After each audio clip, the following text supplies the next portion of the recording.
بدي قيمة بنيت أردنا لودي سكندرية موسى يوسف سكندري سكول يبقى لقال سكندري سكول أو لا سعنا ودرنا بقية وحنا دقيقة حفلة قيمة بدن أردنا سيدو كلام وحكبرته دوسية بقية لا قبل كعين كرهنا قوة قصة مجا بحنان سكندري سكول يدونا ما أنت لسوق بجبية امتحانات كي أردنا سيكتب قلية waxaan halkan ka salaamayaa ugu horeyntiiba dhammaan sida tooska uga qaybgalaya xafladan qiimaha badan ee ardaydaasi loo dhigayo oo ay ka mid ka yihiin odayaasha waxgaradka dhalinyarada ururada dhalinyarada iyo dhinaca haweenka iyo cid kasta oo ka qaybgalaysa xafladda xafladdu dabcan waa mid sidaa ku salaysan oo ardaydaasi loo qabanayo balse inta aynan bilaabin oo hadalkeena kale ayna gudagelin waxaan jeclahay inaan aayaadka qur-aanka kariimka sida caadada baan ku bilaabo xafladeena furitaankiisa waxaana inoo soo jeedinaya arday ka socda gobolka sool oo lagu magacaabo axmed cali farowle aan jeclahay inuu halkan yimaado ayadaha qur-aanka kariimkaana xafladeena فأصبحتم بنعمته إخوانا وكنتم على شفا حفرة من النار فأنقذكم منها كذلك يبين الله لكم آياته لعلكم تهتدون صدق الله العظيم. فورada dugsiyada sare ee ka kooban 3 dugsi ee inooga yimid gobolka Laascaanood madaxda Khaatumo ee fadhida dadweynaha reer Khaatumo dhammaantood waxaan idinku salaamayaa salaanta islaamka waa arrin farxad leh waa arrin guul ah waa arrin aad u wanaagsan si habaysan looga soo shaqeeyay waxaan ugu talagalay markii hore barnaamijkan isaga ah degdeg ayuu inoo soo galay markaa 3 arday ayaa waxaan u sameeyay xoogaa xafladda ku saabsan wuxuuna waxay ku wanaagsan yihiin in la qaybo may qaybin laakiin waxa laga yaabaa bari dib ay ugu dhacdo ugu horeyntii waxaan salaamayaa shirkan xafladda sharafta leh ay ka soo qayb galeen xubnaha kala duwan bulshada ugu horeyntii waxaan halkan ka salaamayaa salaanta islaamka ku salaamayaa assalaamu calaykum waraxmatullaahi wabarakaatu ardayda ka timi gobolka cayn ardayda ka timi gobolka sool maamul goboleedka Khaatumo madaxdiisa kala duwan ururada haweenka kuwa dhalinyarada culimaadudiinta cuqaasha wa salaamaya salaanta islaamka assalaamu calaykum waraxmatullaahi wabarakaatu waxaan halkan mar labaad salaam uga soo celinayaa ardayda gobolka sool ee geesiyaasha baan mar labaad salaam u soo celinayaa iyagana waxaan kaloo salaamayaa ururka hooyooyinka gobolka cayn oo iyana had iyo jeer u taagan danaha shacabka hadday dagaal tahay iyo hadday tahay soo dhoweynka qayb qaadashada wax kastoo arrimaha bulshada yana waa salaamaya anoo ku hadlaya afka ardayda gobolka cayn waxaan u sheegayaa ardayda idiin soo xirmay iyadoo u soo xirmay imtixaankii centralisanka ahaa ee uu soo diyaariyey maamul goboleedka Khaatume State of Soomaaliya. waxaa kaloo farxad ah iyadoo aan deegaamada Sool Sanaag Cayn sanadka laga gelin wax imtixaan ah oo ka yimi maamuladii ducayn jiray deegaamada baa iyana farxad labaad noo ah. ardayda gobolka Sool waxaa leeyahay fuli abaal ma maro fulu wuxuu isdhahayaa abaarta naqa ka sugaya adiga xoolahaagu waad ku jabaysaa fuli abaar ma maro waa geesiyaal iyagana waa hambalyeynayna. waxaan kaloo hambalyeynayaa maamulka Khaatumo hadduu yahay ka gobolka iyo ka degmada yana waanu hambalyeynaynaa sidii sharafta ahayd ay uga qayb qaateen soo dhaweynta ardayda gobolka Sool.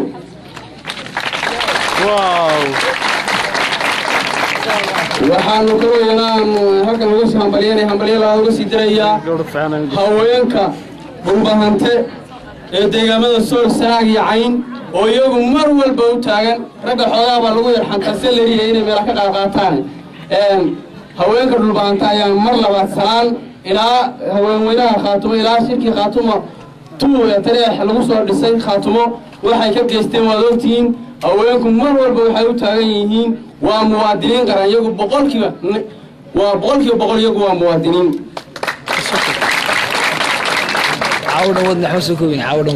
waxaan leeyahay ardayda gobolka Sool laascaanood way xoroobaysaa makaba yuhuuddu way ku soo duushay wayna ka noqotay way xoroobaysaa laascaanood. سؤال معقول iyadoo xor ah oo aan leedin xirxirayn oo xor ah baad ku noqonaysaan cadawga waa lagu jabiyay kalshaale laascaanoodna waa ciidamada qaranka Khaatumo ku jabin doona waa laga duulaysan doona. waxaan halkan hadalkayga waxaan ku soo gabagabeynayaa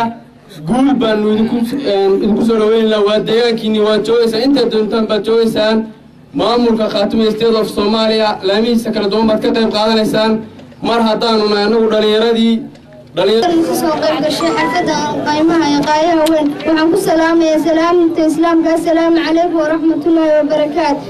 hadalkayga waxaan ku soo bilaabayaa tii gabaya aan soo tiriyey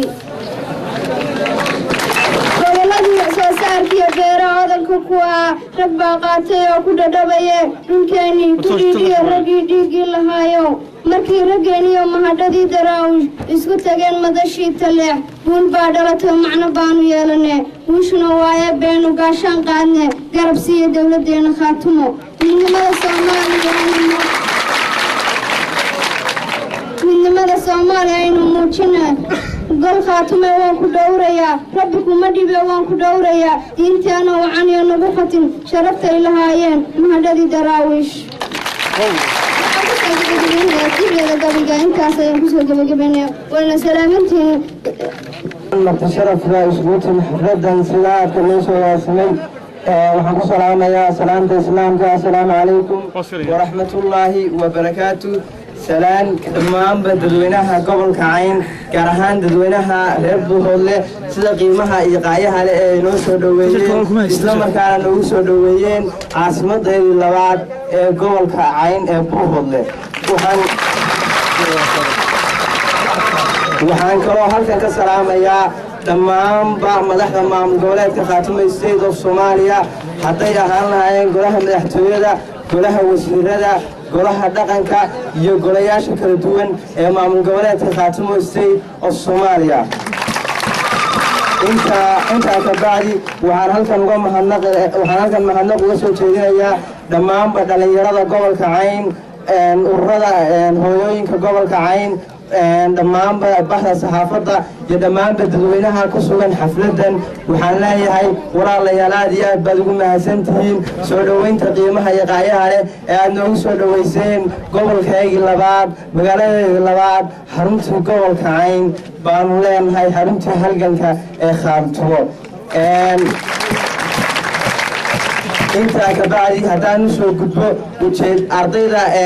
gobolka sool ka timi ee ka qaybgalaysay imtixaanka khaatimaysteeda Soomaaliya tirada ay kaga qaybgalayeen gobolka Cayn ardayda sekondariyada foonfooradu waa 150 arday tiradoodu 150 arday waxay ka kala yimaadeen 120 arday oo dugsiga sare ee caanka ah ee taariikhiga Muuse Yuusuf Secondary School iyo dugsiga sare ee Nugaal Secondary School ujeedada aan u diidnay imtixaanka Somaliland ma aha kacwasho aan ku caawinaynay si nimanku ay saxaafad ka sheegeen niman maamul ka tirsan kacwasho aan xagga imtixaanaad ka caawinaynay ka baqida aan ka baqaynay imtixaanka iyo aqoonteeda oo liidatay taa ma aha ujeedada aan u diidnay imtixaanka Somaliland anagu ma nihin imtixaan diid Somaliland diid baana ma ogonin Somaliland ma ogonin anagu waxaan ogolnahay khaatumaan samaysana khaatumaan wax ka dhisana khaatumo waa maamulkeegi maamulaan khaatumaha naba matalo ama Puntland ha noqdo ama Somaliland ha noqdo naba matalo anagu khaatumaan u dhalan ciidan khaatumaha naba matasho tan kale haddaan imaado xagga imtixaanaadka imtixaankan khaatimo soo diyaarisay runtii anagu waxaan ardayda foonfoorada imtixaano hore oo Somaliland iyo Puntland waan ka soo qayb galnay imtixaankan khaatimo soo diyaarisay maanan arag maanan maqal imtixaan lamid ah imtixaan habboon buu ahaa imtixaan centralized buu ahaa imtixaanka qaabka loo soo dejiyey iyo qaabka uu diyaarsan yahayba wuxuu ahaa imtixaan in badan laga soo shaqeeyey dadaal iyo maskax iyo aqoonna lagu bixiyey imtixaankaas ahaa imtixaankaas wuxuu imtixaan aan ku qanacsanahay imtixaan aan raalli ka nahay waa imtixaanka aan intaasoo 100 kilomitir aan u soo safarnay waxaan halkan aan uga mahadcelinayaa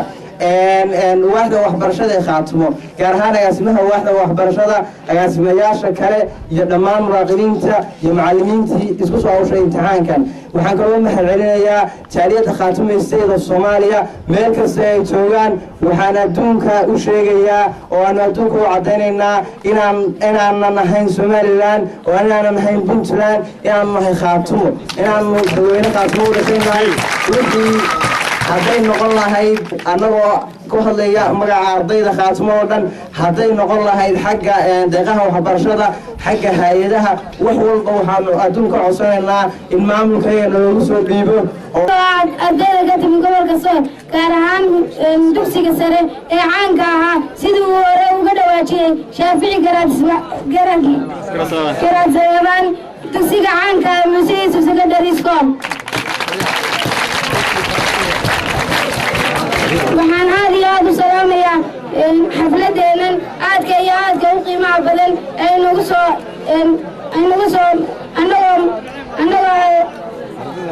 waxaan aad u salaamayaa dhammaan bulshooyinka gobolka Cayn gaar ahaan dugsiyada hoose dhexe iyo dugsiyada sare gaar ahaan dugsigii noo soo qabtay xafladan dugsiga sare Samatar Baxnaan ayaan aad u salaamayaa waxaan kaloo salaamayaa ururada hooyooyinka dhalinyarada cuqaasha magaalada odayaasha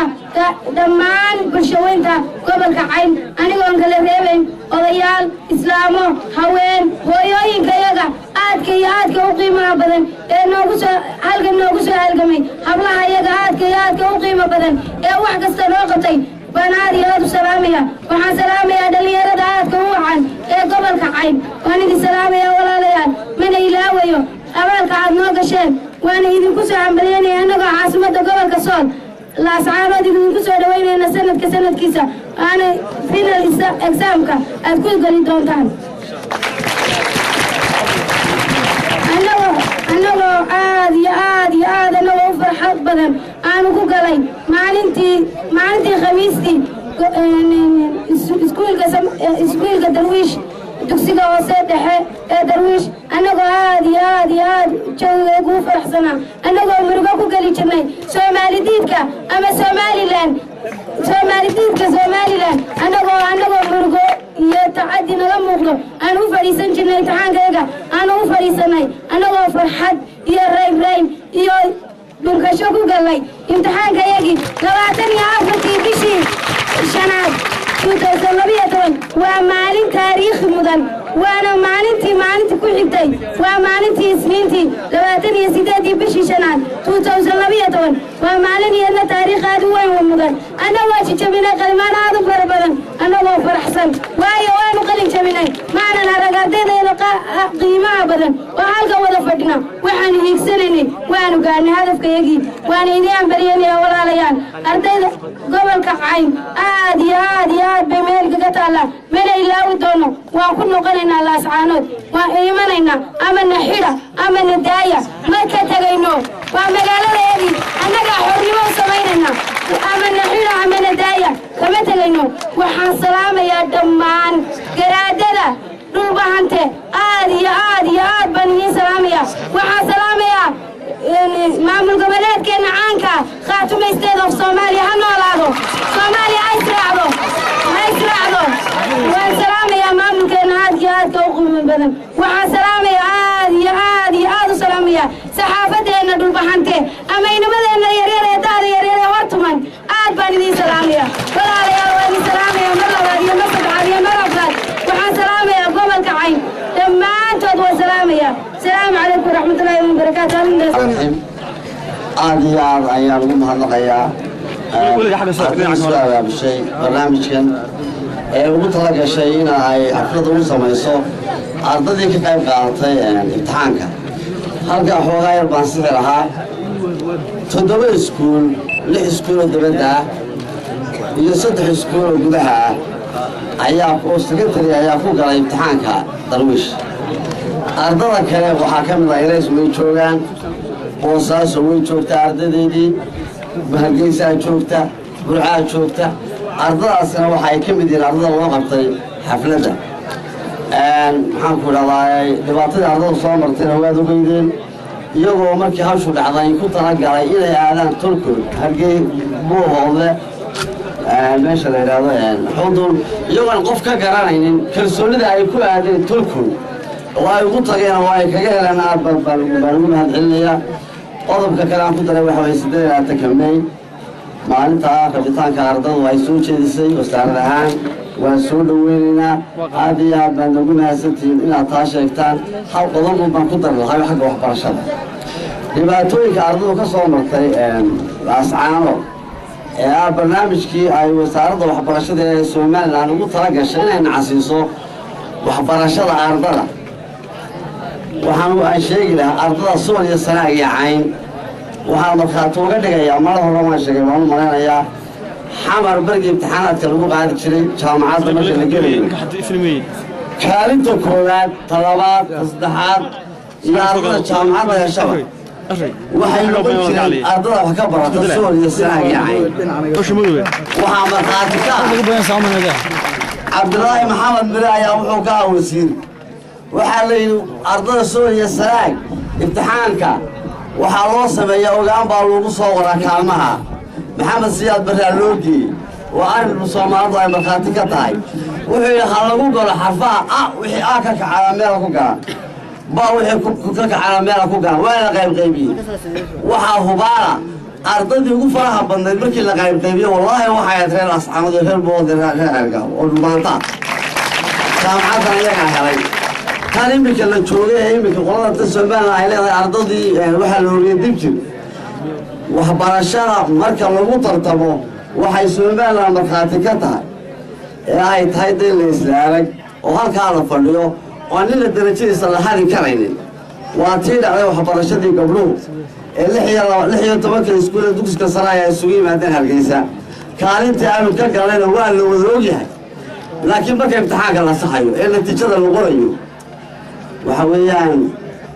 boqolay baa lagu saxaa marka magaalada darajada la qorayo waxa hubaana in boqolkiiba 10 laga jaro qolada Soon iyo Sanaag iyo Cayn si darajada hoos loogu dhigo laga markaati ka qodobka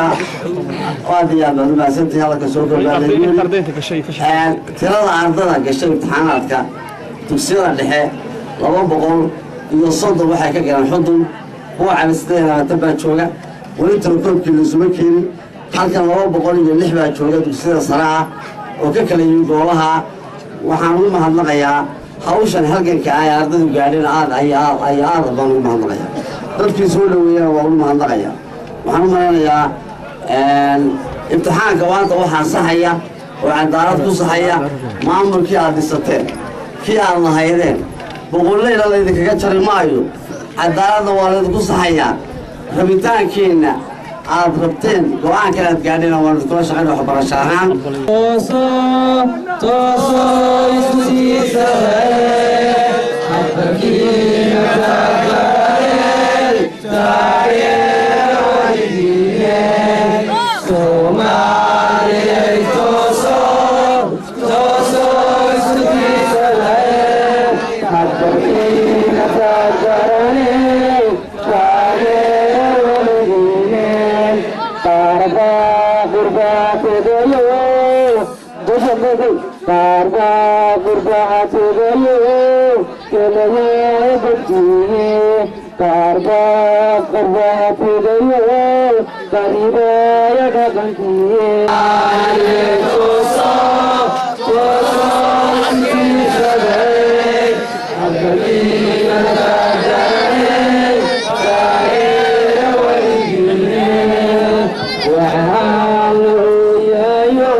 Come on,